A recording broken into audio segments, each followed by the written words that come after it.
Yashoda Nandana Brajana Ranjana Yamuna Tira Vanachari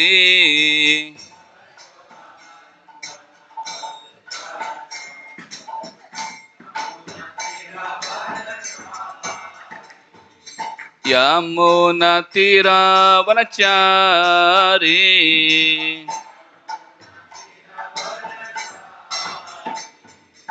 Jai Radha Madhava Kunja Bihari Gopi Jana Vallabha Girivardhari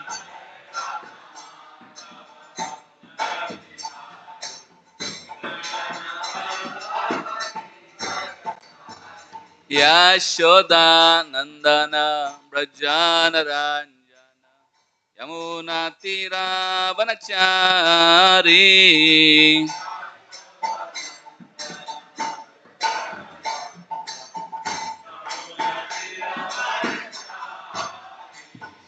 Hare Krishna Krishna Krishna Hare Hare Hare Rama Rama Rama Hare Hare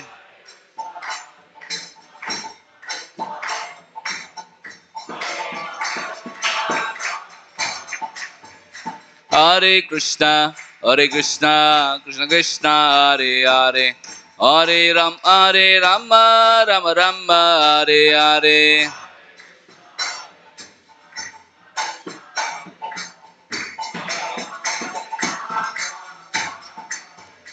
Hare Krishna Krishna Krishna Hare Hare Hare Rama Rama Rama Hare Hare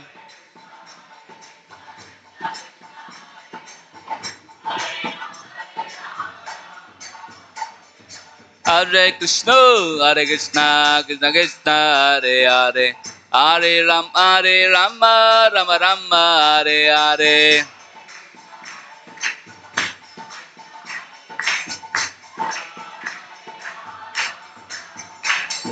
Hare Krishna Krishna Krishna Hare Hare Hare Rama Rama Rama Hare Hare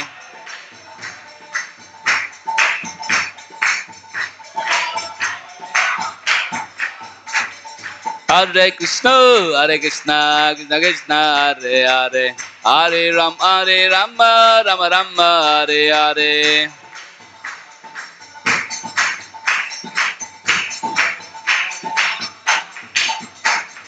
Hare Krishna Krishna Krishna Hare Hare Hare Rama Rama Rama Hare Hare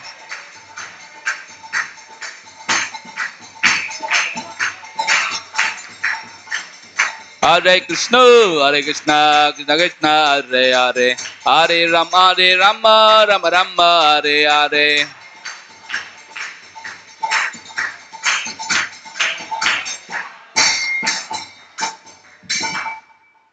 Shri हरिनाम संकीर्तन की जय श्रीमद् भागवतम की जय अक्षय तृतीया महामहोत्सव की जय श्रील प्रभुपाद की जय निताय गौर प्रेमानंदे हरि हरि बोल All glories to assembled devotees Hare Krishna all glories to assembled devotees Hare Krishna all glories to assembled devotees Hare Krishna all glories all glories to Shri Guru and Shri Gauranga Gaur Hari Bol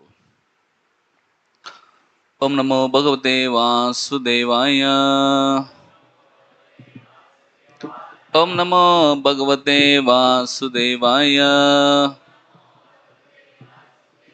Om Namo Bhagavate Vasudevaya Om Ajnanatimirandasya Gyananjana Shalakaya Chakshurunmilitam Yena Tasmai Sri Gurave Namaha Sri Chaitanya Manobishtam Sthapitam Yena Bhutale Swayam Rupa Kadamayam Dadati Swapadantikam Vandeham Sri Guru Sri Yuta Padakamalam Sri Gurun Vaishnavamsha Sri Rupam Sagrajatam सहगण रघुनाथान्वितं तं सजीवं साद्वैतं सावधूतं परिजनसहितं कृष्णचैतन्यदेवं श्रीराधा कृष्णपदान् सगण ललिता श्रीविशाखान्वितांश नमः ओं विष्णुपदाय कृष्णपृष्ठाय भूतले श्रीमते भक्तिवेदांत स्वामिनिधि नामिने नमस्ते सारस्वती देवे गौरवाणी प्रचारिणे निर्विशेष शून्यवादी पाश्चात्य देशतारिणे नमो महावदन्याय कृष्ण प्रेम प्रदायते कृष्णाय कृष्ण चैतन्य नामिने गौरतुषे नमः हे कृष्णा करुणा सिंधु दीनबंधु जगतपते गोपेश गोपिका कांत राधा कांत नमस्तुते तप्त कांचन गौरांगी राधे वृंदावनेश्वरी वृषभानुसुते देवी प्रणमामि हरिप्रिये नीलाचल निवासाय नित्याय परमात्मने बलभद्र सुभद्राभ्यां जगन्नाथाय ते नमः वाञ्छाकल्पतरुभ्यस्य कृपा सिन्धुभ्येव च पतितानां पावनेभ्यो वैष्णवेभ्यो नमो नमः जय श्री कृष्ण चैतन्य प्रभु नित्यानंद श्री अद्वैत गदाधर शिवासदि गौरभक्तवृंद हरे कृष्णा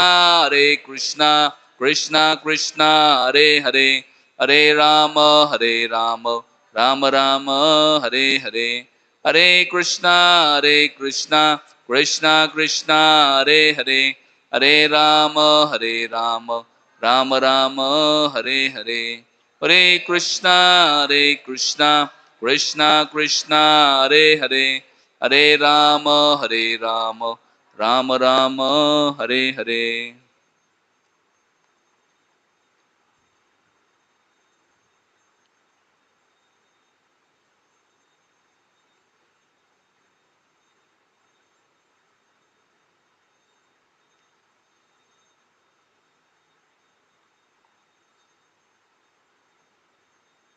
हरे कृष्णा हरे कृष्णा हरे Krishna So I seek blessings of all assembled devotees here so that I can speak something for my own purification on this auspicious occasion of Akshaya Tritiya. Hare Krishna. So everybody's blessings are there.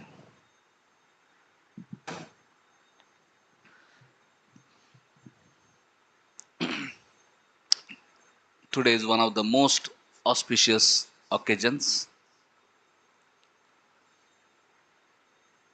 Today I will briefly speak of the various things which happened today. Today's day when Nanda Sarovar came to be known as Pavan Sarovar. In Vrindavan, we see when Krishna appeared, Krishna performed so many wonderful pastimes. When Krishna was a little baby living in Nandagaon,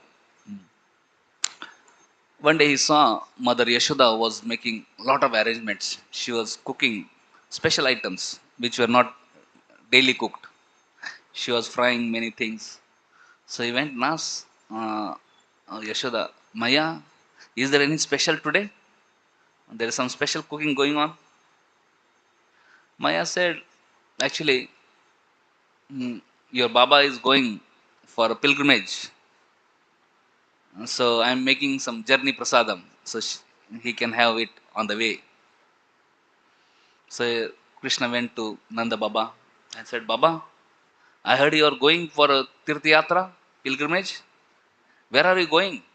And what is your intention behind going? Nanda Maharaj said, actually, I'm going to Prayagraj.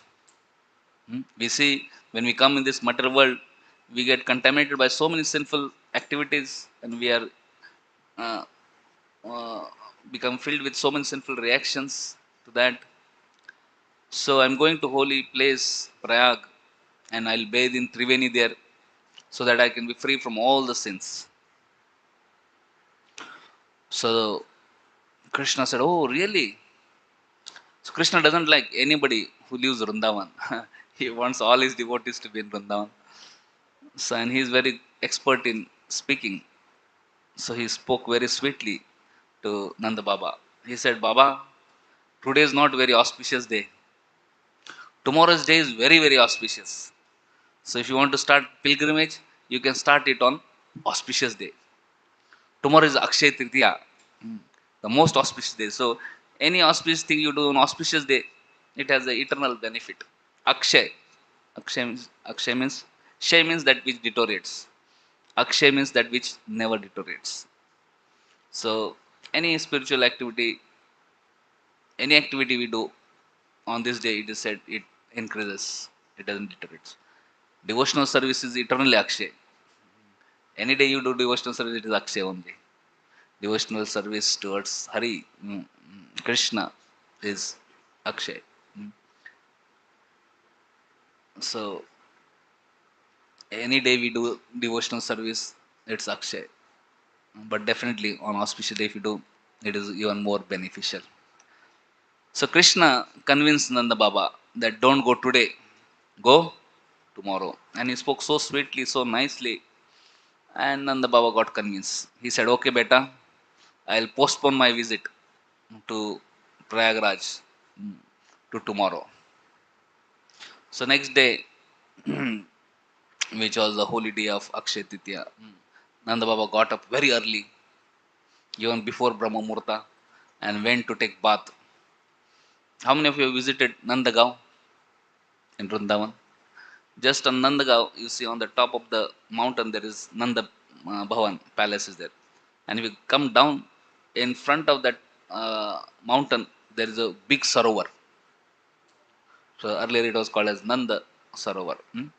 So Nanda Baba every day used to go to take bath there. So got up early in the morning, went to take bath, and when he went, he was surprised and shocked because that Nanda Sarovar was dazzling with effulgence.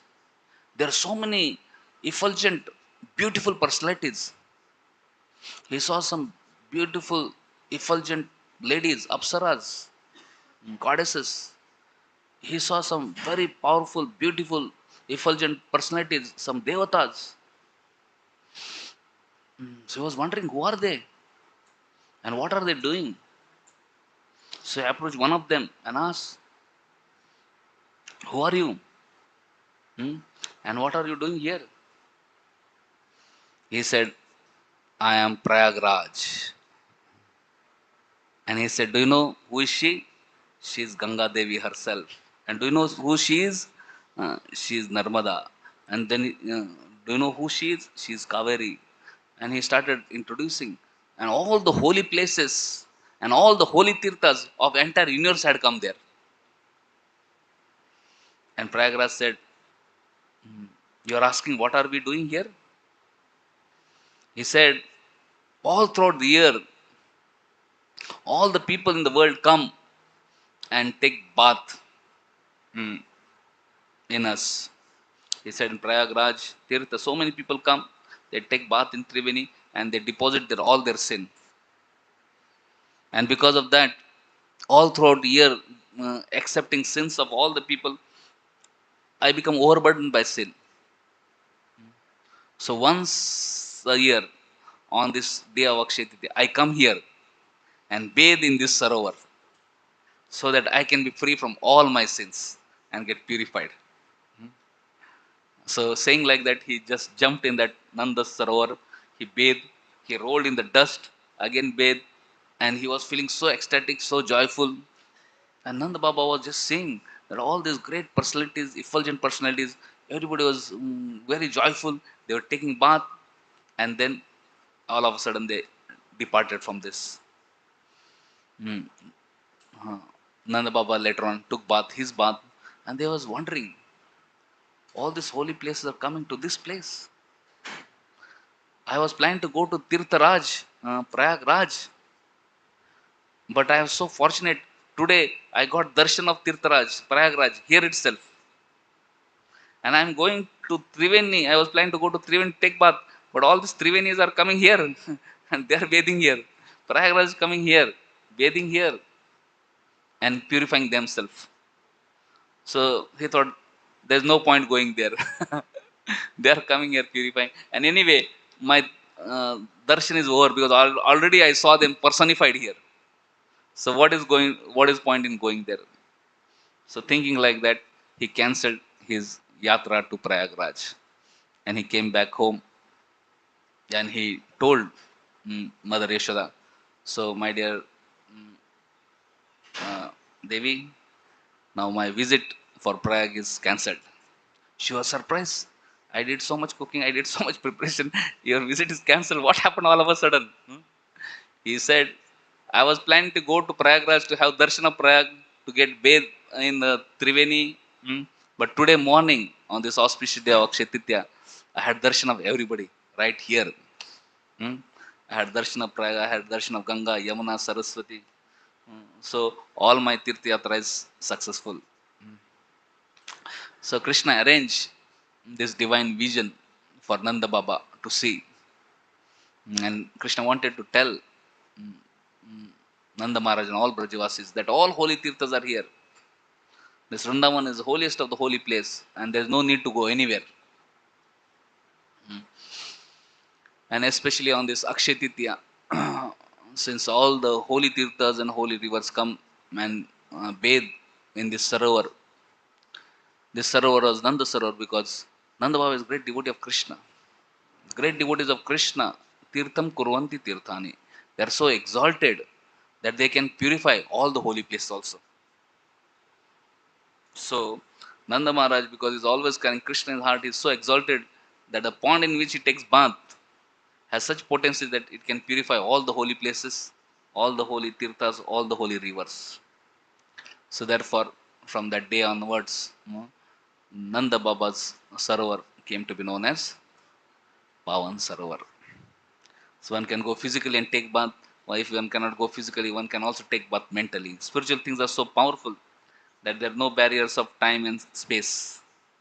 One can just bathe from here only and get purified just by remembering Nanda Baba, then remembering Yashoda Mai, remembering these great devotees. We can take the dust of lotus feet, we can take the waters from that sarovar and bathe.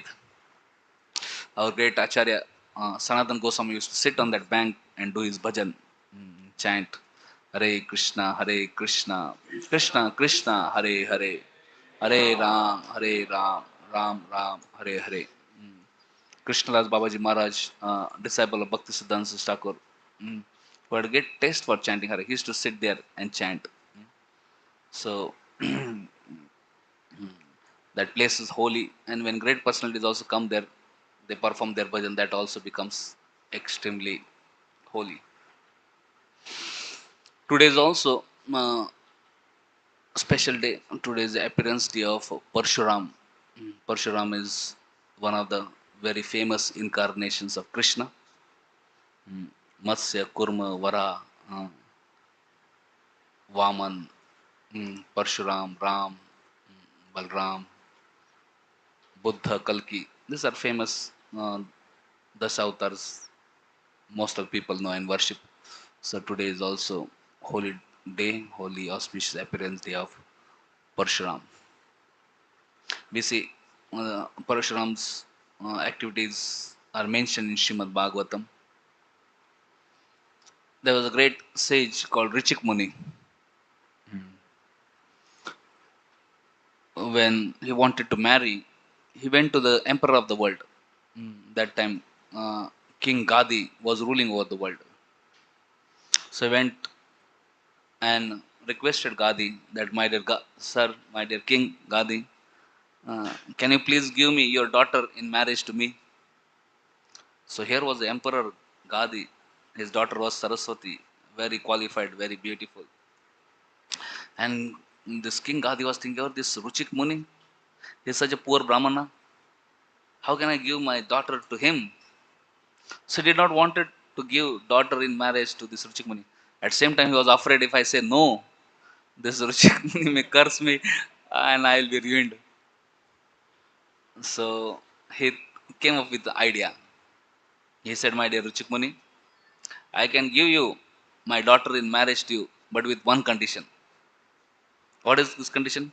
He said, you should get me 1,000 horses which are spotlessly white, like moonshine, uh, who are having one ear black.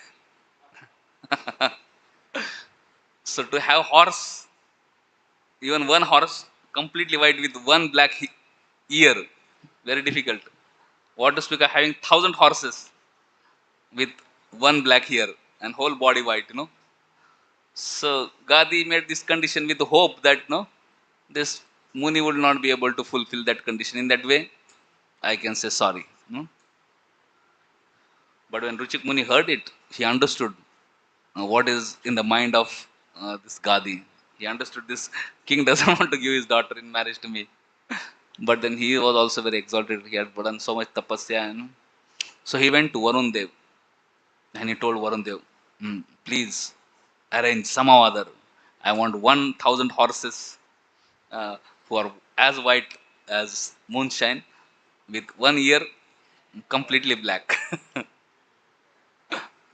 So these personalities, devatas, and they have great potencies, abilities. They have mystic powers. Somehow, Varun Dev arranged 1,000 horses, spotlessly white like moonshine, and with one black ear, and offered to Ruchik Muni. Ruchik Muni became very happy. He immediately took all those horses, went to King Gadi, and offered him. And he said, take these horses. And when he saw the horses, 1,000 horses, spotlessly white, like moonshine, one black ear, he was surprised. How could this Muni get this? So, but then because he had made a condition, he offered his daughter Satyavati in marriage to Ruchik Muni. Marriage happened, and after a few years, it so happened that Satyavati wanted a son from Ruchik Muni. Same time, Gadi's wife and Satyavati's mother, she also she had daughter, but she had no son. She also wanted some son. King also wanted son so that there could be next king after him. So this Satyavati as well as Satyavati's mother and the king, they all approach Ruchik Muni, understanding that Ruchik Muni is a very great personality, self-realized personality, and very powerful personality. He can fulfill their desire. After being requested, then he said, "Okay, I'll fulfill desire. For that, I will do special yajna." So he performed special yajna, and after that yajna, then there was some oblations, offerings. So he gave that offering. He made some two special offerings, and then he chanted special mantras. One oblation to be given to his wife Satyavati, and one oblations to be given to his mother-in-law Satyavati's mother. So he chanted different mantras, one for Satyavati and one for his mother. And after doing that, he informed that you take this prasad, I will go and take bath and again come. So he went for taking bath. And Satyavati's mother was thinking, this Ruchik Muni is husband of my daughter, Satyavati. And generally, husband is more affectionate towards wife than mother-in-law. So he was thinking maybe he must have chanted some special mantras for his wife oblation, and maybe that is more special than the oblations and the prasad which is given to me. So maybe I should eat that. So that desire came to heart of Satyavati's mother. So Satyavati's mother talked to Satyavati. He said, "My dear Satyavati, can you give your that prasad to me and take my prasad?" And then Satyavati said, "Okay, no problem," because she was mother, so she accepted mother's this, and the mother took Satyavati's that prasadam, and both of them ate the prasadam. And when Rishik Muni came, by his mystic power, he could understand that there is some Jamela, something has happened. He understood they have exchanged the prasadam, and he understood that his wife has given her own oblations or whatever prasad to his mother. So he became very upset, very angry. and he chastised Satyavati. You foolish lady, how dare you give the bhoga which prasadam which I gave to you to your mother? He said, I had chanted different mantras for both the things. He said, your father, Gadi, is a king, emperor of the whole world. So I had chanted mantras so that he can get a son who is a powerful Kshatriya and who can defeat all the Kshatriyas and powerful rule the world. And because you are my wife, I am a Brahmana. I had chanted special mantras so that you could have a Brahmana son who would be a great scholar and have all Brahminical qualities. But now you have given your offerings to your mother, and your mother's offering you have eaten.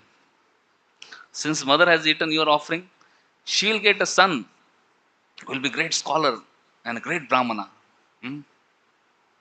And you will get a son who will be very fierce Kshatriya.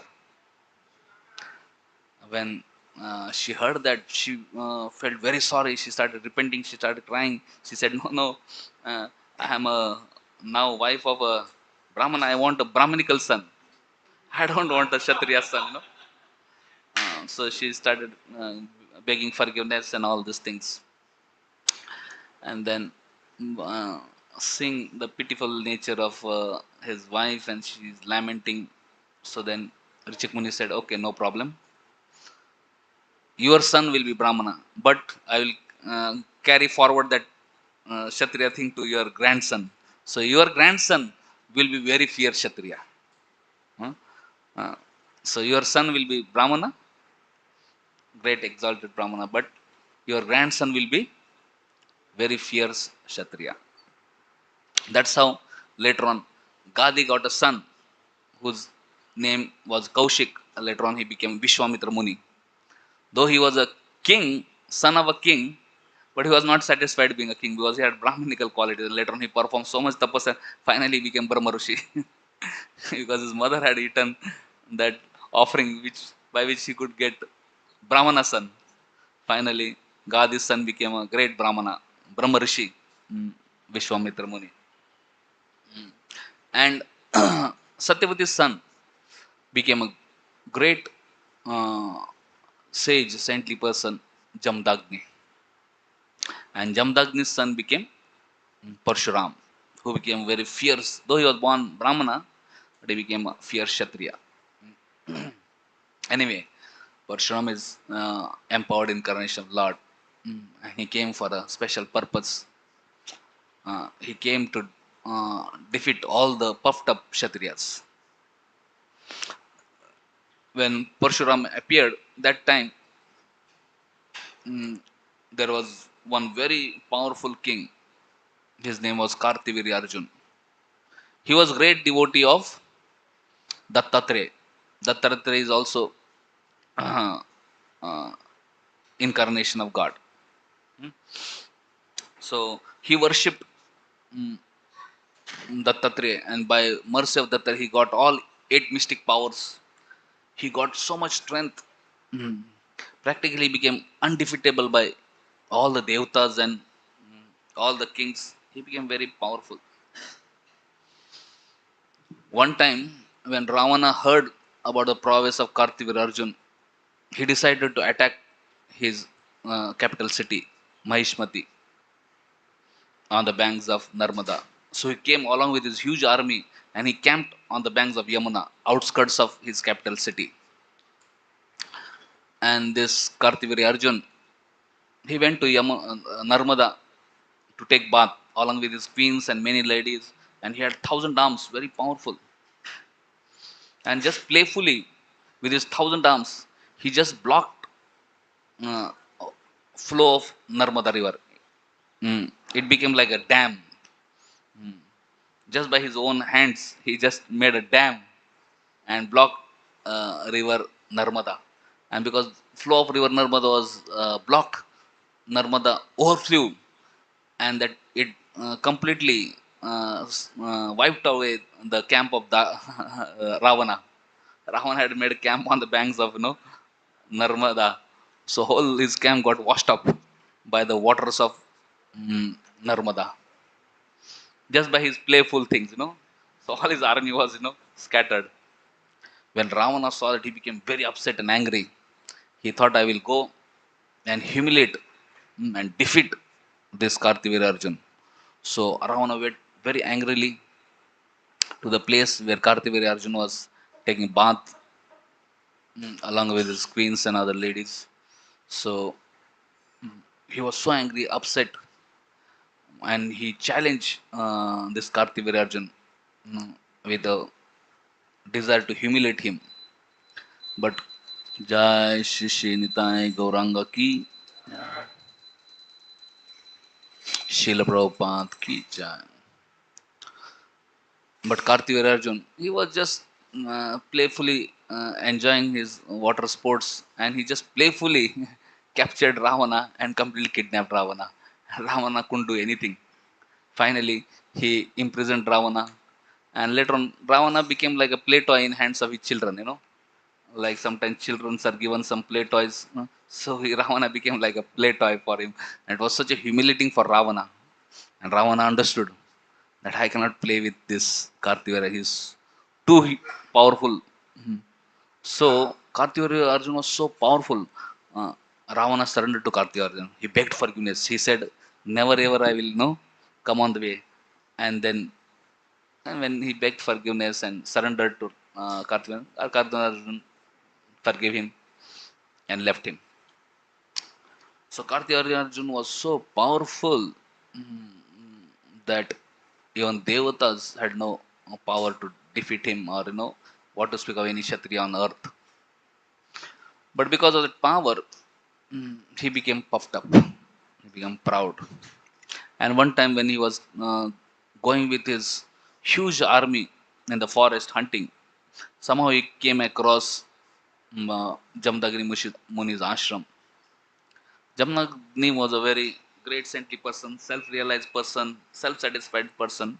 He was living in the ashram peacefully, performing his tapasya, performing his sacrifice, yagyas, and all these things. When he saw that king has come along with his huge army, immediately Jamdagni received the king, welcomed him nicely, arranged first-class hospitality, and Jamdagni had a Kamdenu cow. And with the help of this Kamdenu cow, Jamdagni very nicely arranged all the facilities necessary for Kartiviri Arjun and his all the soldiers. Just like Vashishta arranged for Vishwamitra Muni, and his army, like similar way. And Kartiviri Arjun, instead of becoming happy and grateful for wonderful facilities and wonderful hospitality, he became envious. He started thinking, hey, how come the Jandagni Brahmana has such a cow? He thought this cow should be with me. I am the king. So he requested Jamdagni, please give me this Kamdenu cow. Jamnagni said, Arey, I perform everyday sacrifices, yagyas, all these things. I need ghee and all these things. And this cow is providing me. How can I give you? If I give this Kamdin cow, how will I do my duties? Uh, so Kartiveri Arjun said, nothing doing. Either you give or I will forcefully take. And then later on, Kartiveri Arjun forcefully dragged that Kamdenu cow and went along with his army. Somehow Parshuram was not there. Afterwards, when Parshuram came and he saw his father was very morose and he was very unhappy, practically crying. So he asked father, what happened? And father told what happened, how Kartiviri Arjun came and took Kamdenu cow forcefully. When Parshuram heard it, he was just thinking, what kind of Kshatriya is he? Kshatriyas are supposed to live by the codes of scriptures. They are supposed to follow Supreme Person Godhead. And Shastras are words of God. And Brahmanas are one who teach these words of God to everyone. So Kshatriyas have to be respectful to Brahmanas and should never offend Brahmanas. Rather, they should always honor and respect, and especially respect their words. That's how there can be proper monarchy, and that's how there can be proper prosperity, mm, and happiness for everybody. So when Parshuram saw that this Kartikeya Arjuna has become puffed up, and because of his being puffed up, he has offended a great saintly person. So he thought he needs to be taught a good lesson. So immediately he took his axe, he took his bow and arrow, shield, and went marching towards the capital city of Kartikeya Arjuna. And when Kartikeya Arjuna saw that Parshuram is coming, immediately he arranged 17 Akshihuni Sena to attack Parshuram. Parshuram was coming alone. In entire battlefield of Kurukshetra, there was 18 Akshihuni Sena. 11 Akshihuni Sena from Kaurava side, 7 Akshihuni Sena from Pandava side. And it is said in that battlefield, 64 crore people died. That means 18 Akshihuni Sena must be very, very huge. Huh? So this Kartikeya Arjuna arranged 17 Akshihuni Sena. So many chariot and horses and so many elephants and so many infantry, foot soldiers and all these things. And all of them together attacked Parshuram. And Parshuram, he was one man army. He just entered that army and started slaughtering everybody. It is said when he started fighting, he started wielding his axe with the speed of mind. Before anybody could think and see, their heads were chopped off and there was a river of blood. So in just no time, practically 17 Akshin Sena was dead, single-handed. And there was practically rivers of blood flowing. And so many heads of the soldiers, arms and legs, everything was floating in that river. When Kartikeya Arjuna saw this, he became very frightened. But at the same time, he also, because he was also very powerful Kshatriya and he had blessings, so immediately he also very enthusiastically went to fight with Parshuram. He had 1,000 hands. So with 1,000 hands, with two hands, one can take one bow and arrow, no? So with 1,000 hands, he took 500 bows and arrows. He thought that he will, shoot 500 arrows at one shot and finish off this Parshuram. But before he could aim at with 500 arrows, all his 1,000 hands were cut off, chopped off by Parshuram. Parshuram was so swift in fighting that Kartikeya Arjuna, who was very puffed up about his 1,000 arms, was rendered armless. Can you imagine? Completely without any arms. Mm, mm. And then another chop of this Parshuram just chopped off the head of Kartikeya Arjuna, and Kartikeya Arjuna fell dead in one shot, no? And then Parshuram took back that cow, Kamdenu cow of his father, Jamdagni, and went back and gave to his father, Jamdagni, and then informed what happened. So when father heard it, imagine any father hears son such activities, how will father feel generally? Hmm? How will father feel? Hmm? Huh? Father will feel proud. Shabas beta, wonderful. Kya kar diya kamal.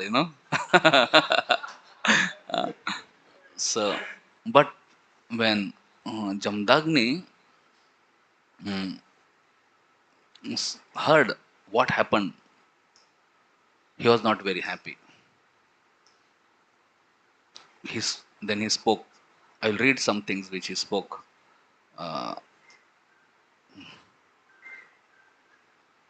so he said to Parshuram, Jamdagni, "Oh, great hero, my dear son, Parshuram, you have unnecessarily killed the king, who is supposed to be embodiment of all the demigods. Thus you have committed a great sin." So he did not say Shabas, very nice. He said, no, actually, Parshuram, you are, I am Brahmana, you are son of Brahmana, you are supposed to be Brahmana, and you have killed king. He is supposed to represent all devatas. So you have not done appropriate, you have done a great sin. He said, my dear son, we are all Brahmanas and have become worshipable for the people in general because of our quality of forgiveness. It is because of this quality that Lord Brahma, the supreme spiritual master of this universe, has achieved his exalted post. The duty of Brahmana is to culture the quality of forgiveness, which is illuminating like the sun. The Supreme Person Godhead Hari is pleased with those who are forgiving.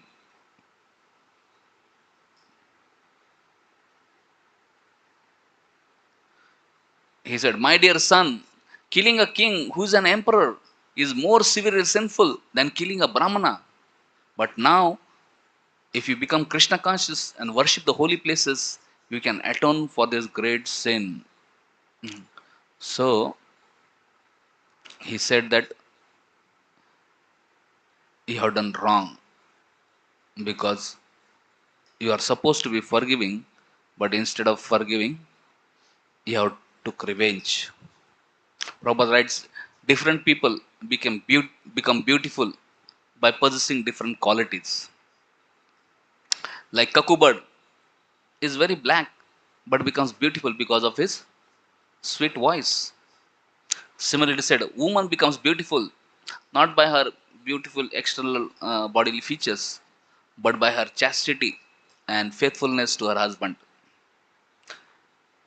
An ugly person becomes beautiful when he becomes a learned scholar. Similarly, Brahmanas, Kshatriyas, Vaishyas, Sudras, they become beautiful when they possess respective their important qualities. So Brahmanas become beautiful when they are forgiving. The most important quality of Brahmana is he has to be forgiving. Kshatriyas, they become beautiful when they are heroic and never retreat from fighting. Vaishyas, they become beautiful when they enrich cultural activities and protect the cows. And Shudras, they become beautiful when they are faithful in discharging their duties, and thus please their masters. So we see that Jamdagni, he told that Parshuram, you should have forgiven Kartivirya, Arjun. But you have killed now, so it's very sinful. So you should go and atone for it, perform tapasya. So Parshuram went for doing tapasya. Meanwhile, here, because Kartivirya Arjun was killed, later on his 100 sons came. And when he came to know what happened, they became so angry and upset. How dare Parshuram kill our father? We'll mm, mm, take revenge for it. So they came to the ashram of Jamdagni, and when they saw Jamdagni was meditating, they came and chopped off Jamdagni's head. Uh, so the way Parshuram killed our father, we'll also kill his father, and that way he killed, Parshuram and Parshuram father Jamdagni. And when Parshuram heard that news, he came back from his tapasya. He said, these people, Kshatriyas, they don't understand. How can they kill a Brahmana, a self-realized Brahmana, uh, exalted Brahmana for no faults of his? And he thought, Kshatriyas, those who have become puffed up, they need to be taught a good lesson. So immediately he went and he destroyed all the Kshatriyas. And some of the Kshatriyas, out of fear, they ran away. They left this track of Bharat land and went to other places where there is no Varnashrama. So wherever there was Brahminical culture, Varnashram system, Parshram went and killed all the Kshatriyas. And not he killed one time, he killed 21 generations. So, so whenever there is yada yada hi dharmasya glanir bhavati bharata. So whenever there is glani of dharma, decline, Tadatmanam Shujamiham. Krishna says, I appear. So, different incarnations, Lord appear to re-establish dharma, to destroy demonic people, to protect devotees, and to re-establish dharma. Supreme Lord appears. So, Parashurama appeared to teach good lesson to puffed up Kshatriyas. It is said that this Prabhupada speaks in one of these classes that uh, some of the Kshatriyas went to foreign countries, like outside these oceans. So he said that England, German, and all this thing, they are actually Kshatriyas who have fled away from Parshuram's fear, because they were all Kshatriya. Later on, they took over India because they are Kshatriyas. Today is Parshuram's appearance day. Later on, Parshuram we see went for tapasya. He's still doing tapasya, atoning for his violence. Anyway, Supreme Lord, there's no sin for him. Uh, he does for a purpose, but still to teach everybody how one should not be violent unnecessarily. Uh, he's still performing atonement. So today is that Parshuram's appearance day. Today is also day, Akshaya Tritiya is a day, it is said, when Ganga descends to earth. We know, again in Srimad Bhagavatam, there is elaborate pastime of Sagar Maharaj and Sagar Putras, and how especially Bhagirath got Mother Ganga from heavenly realms to the earthly place. Now, time is not there, so I will not go elaborate, but I will just tell one important aspect of that. When Bhagirath Maharaj performed thousands of years of tapasya, Mother Earth, Mother Ganga was pleased, and finally she agreed. She said, "Yes, my dear Bhagirath, I am ready to come to earth and deliver your forefathers, Sagarputras. However, I have two concerns. One concern is when I come to earth, so many sinful people on earth will come and take bath in me, and then I will get contaminated. So, what will happen to me?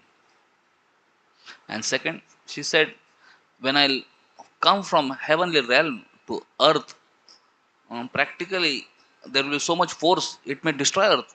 Mm. So, somebody has to gently hold me and gently leave me on earth. So when Bhagirath heard this concern of Mother Ganga, Bhagirath said, "My dear Ganga, you don't have to have any worries." He said,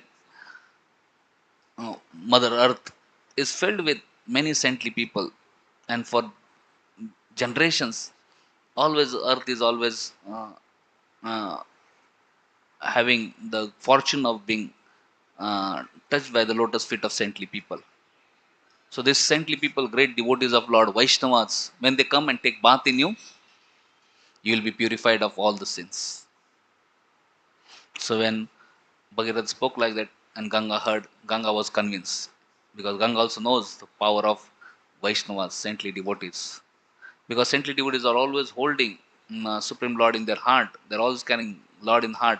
Because of that, wherever they go, they transform Tirtha Kurvanti Tirthan. They transform that place into holy place. Rather, they purify all the holy places also. So when these saintly devotees go and take bath in river, they purify river also. So Mother Ganga was convinced, yes, if saintly people come and take bath in me, definitely I will be purified. And Bhagirath Maharaj said, as far as holding on your vega, the velocity with which you will come, and gently putting you on earth, he said, great personality, Lord Shiva can do that. And then he performed great tapasya to please Lord Shiva, and then Shiva agreed, and it was Lord Shiva who took Ganga on his head, Gangadhar. Therefore, Lord Shiva became Gangadhar. And Lord Shiva was very happy to take Ganga on his feet because he knows Ganga is emanating from lotus feet of Vishnu, Vamandev. When Vamandev had that three steps, and first step he took, he captured, conquered all the upper planets, and his toe. pierced the covering, and then waters from the spiritual world, Virja river, came down. That is actually Ganga. So Virja washed the lotus feet of Vamadev. So therefore Virja became very purified, became Ganga. So Lord Shiva is a Vaishnava, Yatha Vaishnavanam Yathasham. He is always pleased to hold dust of lotus feet of Lord on his head. So he was very happy to hold Mother Ganga on his head. And then later on he released her. So we see that Mother Ganga descended to earth and then delivered Sagar Putras, and she's still delivering everybody. Today is also day when Vyasdev started writing Mahabharata. So when Vyasdev wanted to write Mahabharata, he wanted a scribe. So then he requested Ganesh, Lord Ganesh, that he can be scribe.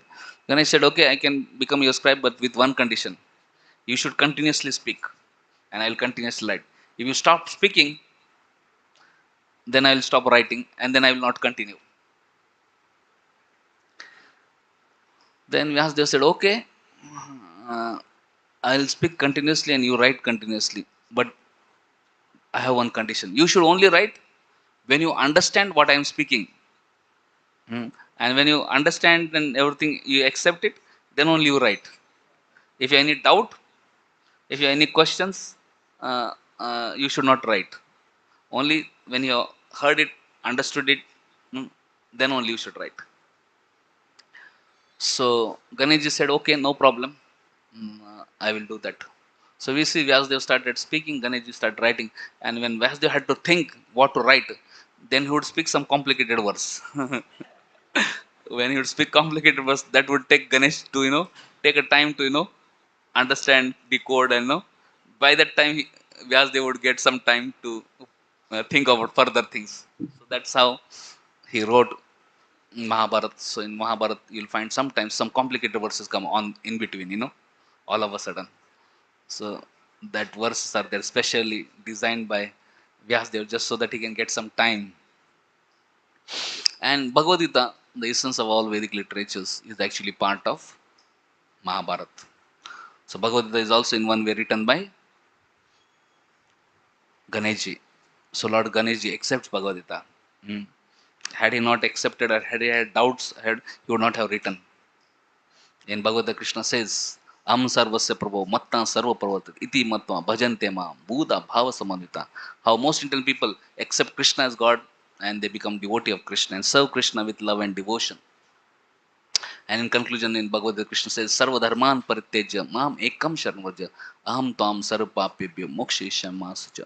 So all these conclusions are uh, accepted and appreciated by Lord Ganesh. So Lord Ganesh is also great Vaishnava. So Lord Shiva's family is a great Vaishnava family. Lord Shiva is a Vaishnava. His wife Parvati is a Vaishnavi who always loves hearing Bhagavad Katha from Lord Shiva. His son is also Vaishnava. Uh, our Ganeshji, who is a great devotee of Narsimadev. And it is said he gets the potency of Vigna Vinashak from original Vigna Vinashak Narsimadev. So today is the day when this writing of Mahabharata began.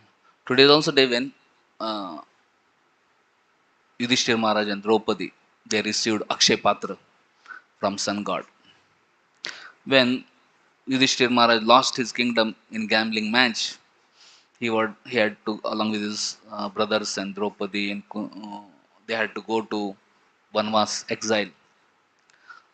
Yudhishthir Maharaj was not sad to lose the kingdom, but he had one pinprick in his heart. Earlier, when he was a king, he had got good opportunity to serve sages, and he loved feeding sages, serving sages nicely, and taking care of them. So he was thinking, now I have bereft of my kingdom, I have bereft of my wealth, riches, and when I meet now sages, how will I serve them? So he had that anxiety. That time, sun god gave Yudhishthir Maharaj and this Draupadi special patra called as Akshay Patra. And he said, this Akshay Patra can produce unlimited quantity of food. and you can feed unlimited number of people. Only one condition: when Draupadi takes prasadam, for that day no more prasad. So that's how actually Yudhishthir Maharaj and Pandavas were able to serve so many rishis and sages by that Akshay Patra. And we know that famous pastime how Duryodhana pleased Durvasa and tricked him that he should go to Pandavas after Draupadi had eaten from Akshay Patra. So Duryodhana's plan was that maybe if Durvasa and company are not fed, Durvasa will become angry and curse Pandavas, and that will destroy Pandavas. Anyway, we see when Durvasa came with his 60,000 disciples after Draupadi had eaten from the Akshay Patra. Yudhishthira Maharaj and all Pandavas were very worried now what to do. Anyway, Yudhishthira said, please go and take bath and we'll arrange some prasadam. And meanwhile, all Pandavas were worried what to do. How will he feed now 6,000 disciples and Durvasa?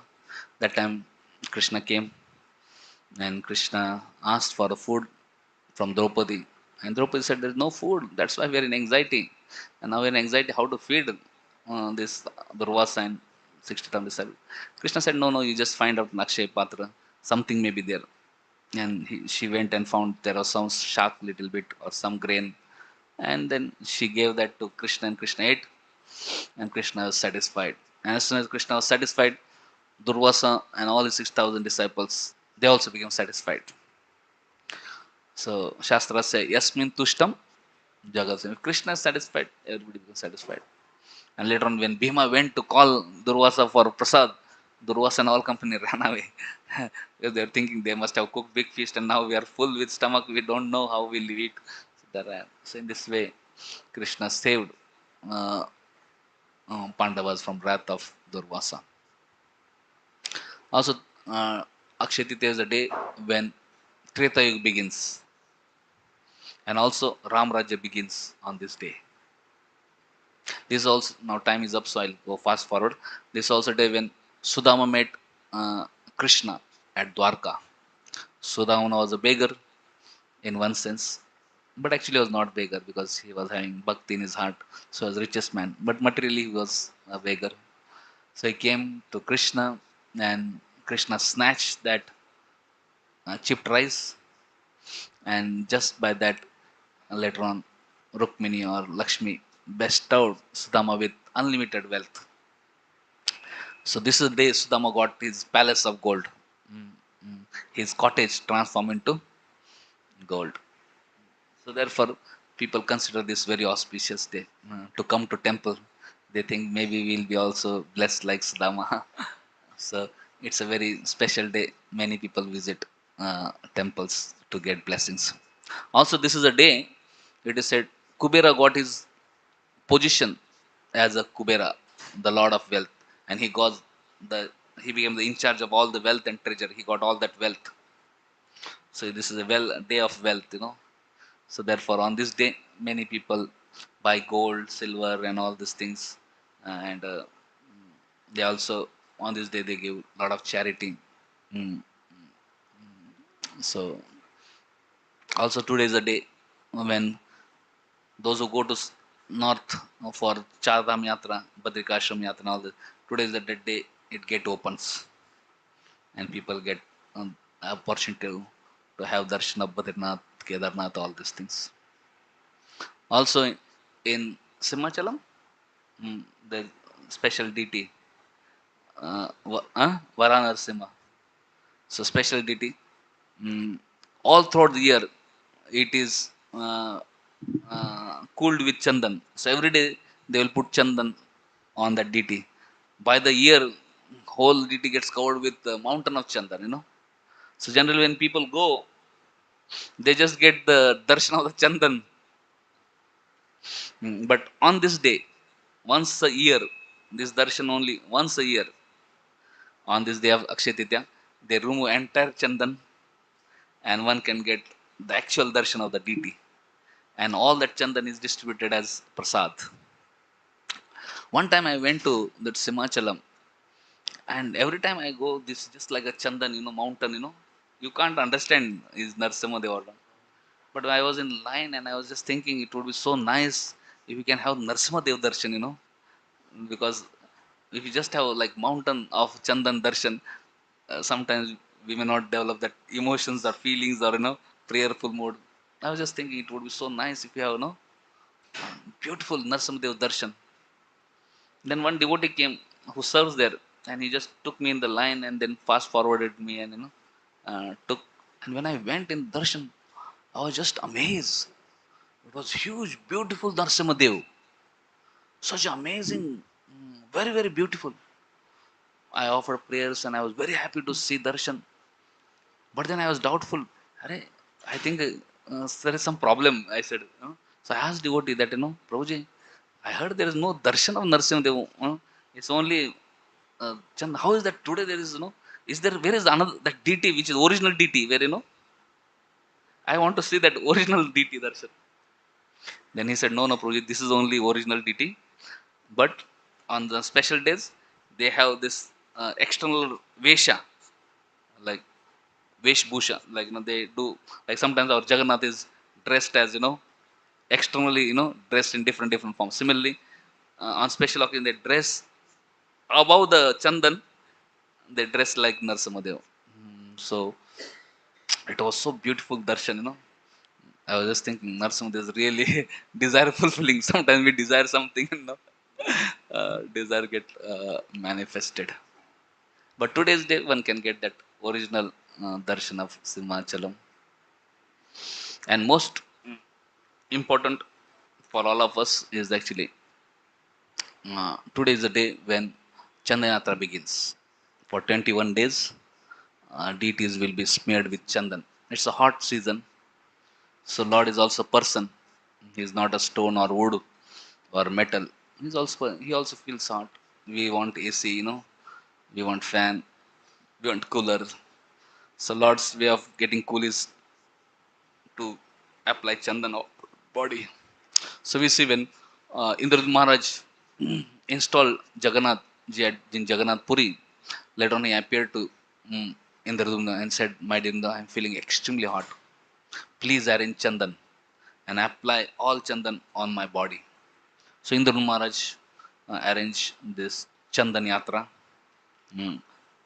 Whole Jagannath's whole body was mm, applied this chandan ointment, except his eyes. Everything is covered by chandan, so it's very cooling. Similarly, we see our great Acharya Madhvendra Puri. Also, when he was doing Govardhan Parikrama, he came towards mm, Govind Kund, where he had dream that Krishna personally came and gave him milk, and then later on he had dream of uh, Gopal, Giriraj Gopal, and he said, "I'm lying there. Please remove me from there and install me on top of the mountain, Giridhari Gopal or Shinaji." So Madhavan installed DT there, and then he had Annakut ceremony, which lasted for 1 year. Every day there was a festival, and thousands of bhoga offerings were made. Mm. And after even 1 year, one time this Gopalji came in dream of Madhavanpuri and said, "My dear Madhavanpuri, you did a wonderful abhishek. You installed me on top of mountain and all this, but still I'm feeling hot. My body is hot. Can you go to Jagannath Puri and get chandan and come and apply on my body so that I can feel cool?" So immediately Madhavanpuri trained some of his disciples to do deity worship there, and he personally left from from Vrindavan walking towards Jagannath Puri. Since time is less, I am fast forwarding it. On the way, as we know, he came to Remuna, where Gopinath stole kheer for him, and Gopinath's name became Kheer Chor Gopinath. And night, then when Madhurpuri this pastime took place, he wanted to run away because he didn't want name, fame, glory. So in night only he left for Puri. But before he reached Puri, his name, fame reached Puri. And then king wanted to see who is this Madhavan Puri. And then king came to see Madhavan Puri, and he said, "How can I serve you?" Madhavan Puri said, you can do one service. He said, Gopalji needs Chandan. Can you arrange some Chandan? So King arranged lots of Chandan. He also arranged some guards or some people to carry. He also arranged paper because those days to carry Chandan was not easy. He had to cross many tolls, many kingdoms, and every time there were so many rogues, thieves. Also government tolls were there. So King arranged government papers. He also arranged some soldiers and some people to carry. And when he was coming carrying the Chandan, and especially when he came to mm, Remuna again on the return journey, that night he had darshan and took rest. Again, Gopalji came in dream of Madhavendra and said, "My dear Madhavendra, I am so pleased with your service." Madhavendra was very old, but still he took so much endeavor to go walk so long and bring the Chandan. And so Gopal said, "My dear Madhavendra, you don't have to take so much trouble of walking such a long distance." Uh, he said, "I'm not different from Gopinathji. So you apply Chandan to Gopinathji and I will feel cool." So then Madhavendra stayed there in Remuna, and for 21 days, with the help of all the pujaris, they uh, made the Chandan paste and then they applied to Kirich or Gopinath. So since then, we see all the Gaudiya Vaishnavas also follow this practice of Chandan Yatra. So from today, Akshaya Tritiya day onwards for next 21 days, we'll anoint the deities with Chandan. Hmm. So whenever I remember of Chandan Yatra in Madhven Puri, actually I remember His Holiness Gopal Krishna Maharaj, because I remember when I was in Pune as a brahmachari, practically every Chandan Yatra Maharaj would come. Maharaj would come 4 or 5 times a year to Pune, and one special festival he'll come was for Chandan Yatra. In Pune, they used to have a big festival. So all Congress should come, all devotees. Wonderful. And every year I saw Maharaj would very elaborately explain this pastime of Madhavendra Puri. Every year he'll elaborate on this pastime. And I see actually he loved that pastime very much, and especially he loved that character of Madhavendra Puri. And I was reflecting that actually Maharaj also like Madhavendra Puri. Though he was very old, he was very attached to deities and he was very attached to serving them. Even final days actually, he used to take so much trouble for him to bow down, offer was so difficult. But he would offer obeisances every day, wherever he would be, he would perform deity worship. Mm, mm. So, man, he was such a wonderful and faithful, loyal disciple of Srila Prabhupada. Just few days back, he left from this world, and actually, it's a extremely great loss for Vaishnava community, for that matter, for whole world as such. So, Maharaj also came couple of times to Calcutta. I remember practically every Gaur Purnima festival time, he would call me. So, because some or other devotees would need some help, uh, and Maharaj would call. One time, Maharaj called that one of his senior disciples, he got heart attack, so he was admitted in hospital. He called me, please take care of him nicely. He's very senior devotee. He has done lots of service, this, that. Take care of his prasad and everything. Then I said, Maharaj, don't worry, we'll take care of everything. And then after a few days, he said, I'm coming. I said, Maharaj, GBC meetings are going. You don't have to come here. Devotees are there taking care. But he said, no, no, I'm coming. So Maharaj came. I saw he left the GBC meeting. He came and then he went to the hospital. And hours he talked to that devotee, Akrur Prabhu. And later on, I found, I asked Maharaj, why did you come? You know, he said actually he was afraid to undergo heart surgery. He had some heart attack and there was need of some bypass surgery or something. And Prabhu was not ready for that, because it's a little risky also, But Maharaj personally came, talked hours together, pacified him, gave him confidence, and then, and then later on he got agreed, got ready, and then later on his operation, everything was done. And I saw Maharaj would call every day to inquire. So the Maharaj was actually GBC, Guru, Sannyasi, traveling preachers, used to be so busy, but he was also very, very personal and personally taking care of devotees. Practically every year he would call. Because some or other devotee will be, some problem will happen. Also, one time I remember that there are some issues, and Gopal Krishna Maharaj wanted to take help of Dayarampu. And Dayarampu had not gone to Mayapur, and there were some issues. So Maharaj personally came from Mayapur to Calcutta. We arranged his prasadam accommodation room and all these things. Another thing, actually, Maharaj was even in our guest house in Albert Road is not very high class. Uh, Simple guest house. We had better rooms outside, guest house outside our temple premises. But Maharaj would not live there. Maharaj wanted to stay in temple only. In Pune also, when I was there, I saw in Pune there was very simple guest room, and outside actually the grahasthas and other devotees, they were arranged bungalows and other things, nice accommodation. But Maharaj would never stay outside. I said, I want to stay in ISKCON temple.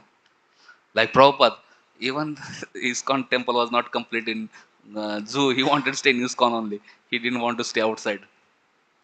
And especially, he's very attached to DT worship. So he'd stay in temples, and then early morning he'll go for DT worship. If you stay outside, then so you'll miss the DT worship. Mm, so he said, I want to stay in temple only. So we arranged in temple, and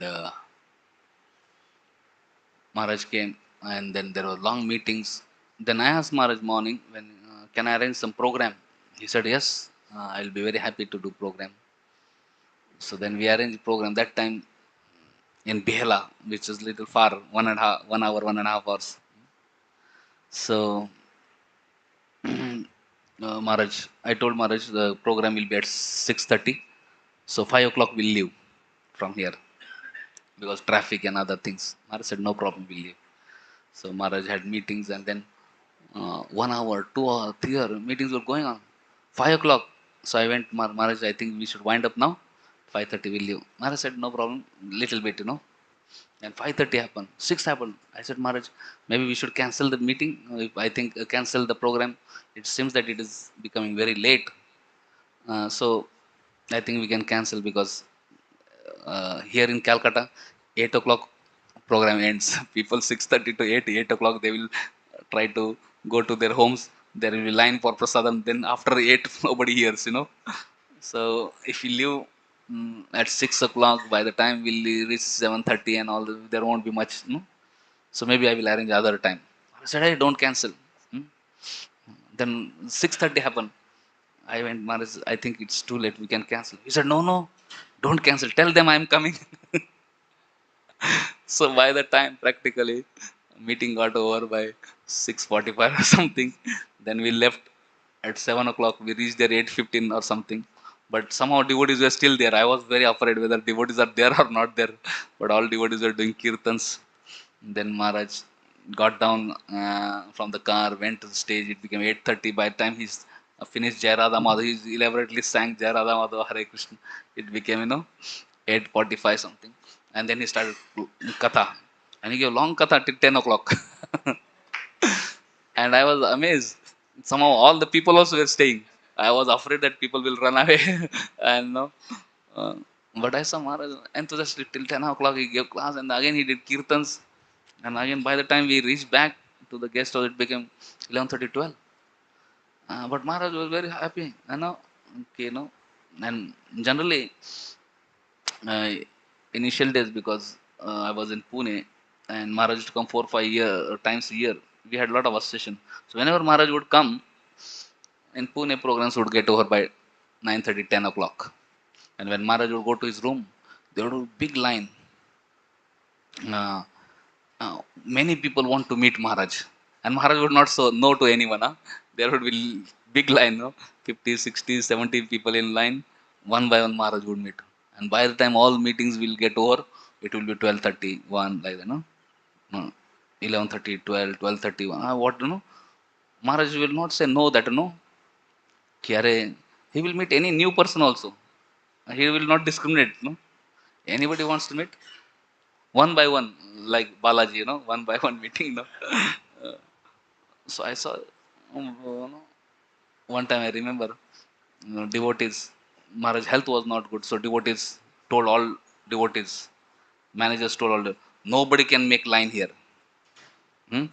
Outside Maharaj room, no line.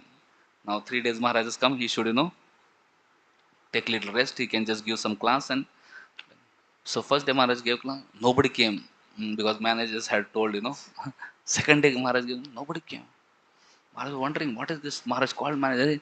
Nobody's coming to meet me. Any problem? I have done something or what? The managers told Maharaj, we told devotees not to disturb you. We want you to be recuperated. He became so angry and upset. No, Arey, I'm coming once a while. They want to meet. Why you are stopping? Call everybody. Whoever wants to meet, I'm available. So I saw that actually Maharaj was not concerned about his own health, but he was more concerned about devotees, and he was giving himself, hearing devotees' concerns and helping them. So I saw that day he came back night 11:30, 12 o'clock. By the time he then slept, then again morning, he was there in altar for worshipping Radha, Govindev. So Maharaj, was so enthusiastic to do all services, management services, because he considered Prabhupada has given me this responsibility and I have to take care of ISKCON society. So he did not consider management as just something external. Sometimes we see devotees, they think, oh, management is superficial, no? We should hear and chant. But I saw Maharaj was very, very active and enthusiastic for doing management and attend so many long, long meetings. And at the same time, Maharaj did not, because of management, he did not compromise on preaching. Wherever he would go, he would do everyday class, morning class, evening class. In spite of, sometimes we see if you have little long management meetings, or we get so tired, we said, okay, cancel preaching now.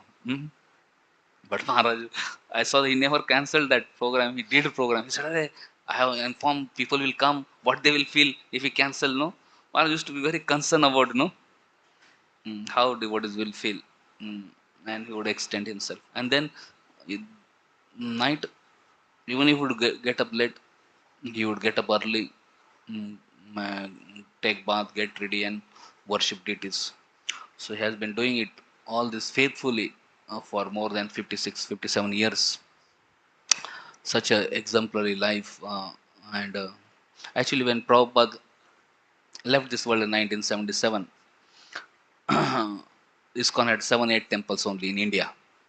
100, temples were outside India. So India's preaching was not much practically. Most of the preaching was outside India. But after Prabhupada left, uh, and now when Gopal Krishna Maharaj left, Bhaktarupu, who is works in bureau office, he sees all the balance sheet and all the reports from all the centers. So he says now bureau receives accounts and balance sheet of 700 centers. So from 7 centers to 700 centers in last, after Prabhupada departure. Prabhupada said, if you can protect or maintain what I have given, that would be great. But Prabhupada disciples, by their faithful service, because of their love, they have extended so much and developed so much preaching, especially in India, especially these two personalities. Ratna Maharaj was talking other day that after Prabhupada left, many across the world, there were many leadership crises because of which preaching got affected. But India preaching flourished because India had a very good leadership, especially because for India, these two Maharajas, His Holiness Gopal Krishna Maharaj, who took care of as a GBC for North India and West India, and His Holiness Japad Maharaj, who took care of a GBC as for East India and South India, because these two stable, great generals, actually preaching in India has flourished. And Radhanath Maharaj was saying that another thing this personalities is that he said that always Vaishnav core at their heart, always follow Vaishnav etiquette, and they will never offend anyone, and they will always do everything in a Vaishnav way, always following the Vaishnav etiquettes, not carried away by passion, anytime. So actually, they have taken India to such great heights. Uh, India, ISKCON was not a very respectable organization way back 50 years ago, but now by their enthusiastic preaching and wonderful example, ISKCON has become a very well-known, respectable organization. Now we have got everything ready-made. So we are extremely grateful to Maharaj for his dedication, and it's really great loss. However, we can always have association Maharaj through his instruction. So I'll read his 10 instructions which he gave, which in his final will, and will conclude. So Maharaj will is also very interesting and very inspiring, but I will not read his final will because time is already up. But I thought I will read his 10 main instructions which he wrote in his final will, and which he wanted all his disciples to follow. So I'll just read that will. His all this is Maharaj had written will in November 23, 2023, just few months back. In that will, he writes 10 instructions for my disciples. So, first, he says, always accept His Divine Grace A.C. Bhaktivedanta Swami Prabhupada, founder Acharya of the International Society for Krishna Consciousness, as the preeminent Shiksha Guru for all time. So, Maharaj is telling how we have to always accept Prabhupada as the main Guru, our main Shiksha Guru.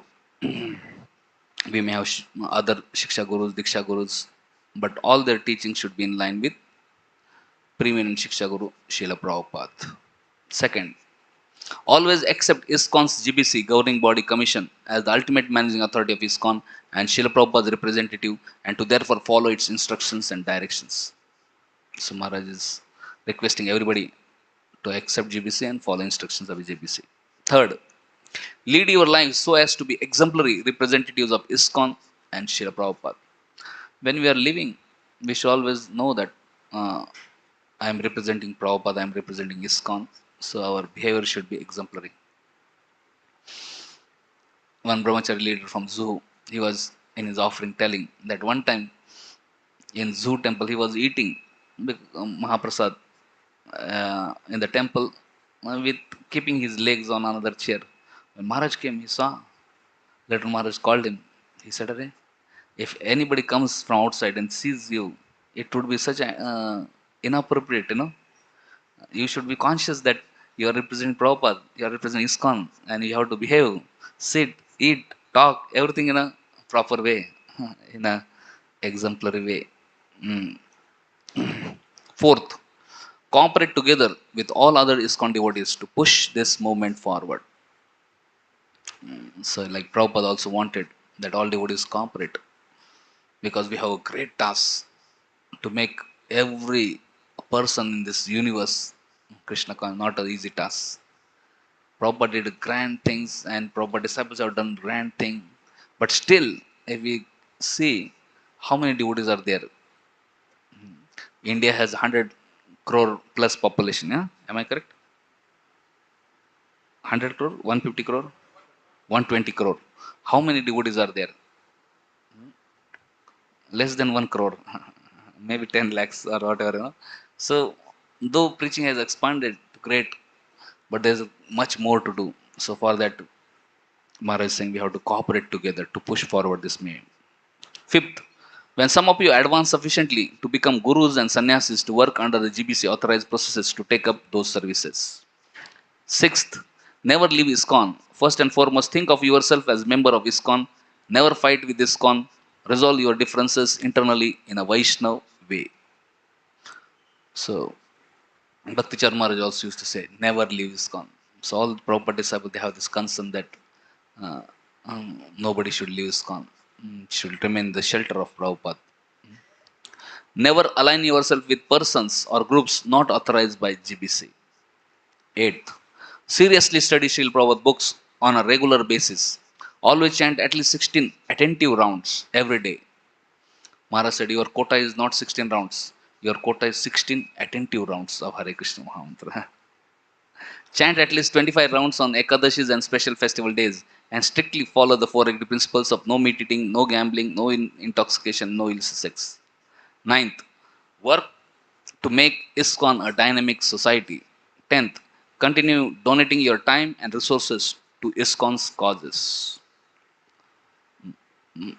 Furthermore, right, I wish to state that all my endeavors as a devotee have always been to serve Srila Prabhupada and International Society for Krishna Consciousness, and I have nothing of my own except my deities. Therefore, I further direct that any assets, including temples, foundations, and or projects associated with, inspired, or directed by me or my disciples, must for all time remain under auspices and directions of the GBC, who are ultimate managing authority of ISKCON. Hare Krishna, Krishna Krishna, Hare Hare, Hare Ram, Ram Ram, Hare Hare. His Holiness Gopal Krishna Goswami Maharaj ki jai. Madhavendrapuri पांत की जय. Chandan Yatra ki jai. Today is also day when our Rath Yatra preparation began. Today morning we had Rath Puja, and from in Jagannath Puri Rath preparation happened.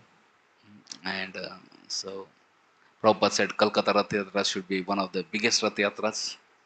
So devotees start planning and thinking of how to do this Rath Yatra nicely today. So Akshaya Tritiya Mahamotsav ki jai, Shri Shri Nitai Gauranga ki jai, Srila Prabhupada ki jai, Nitai Gaur Premanande. Hari Hari Bol. Thank you very much.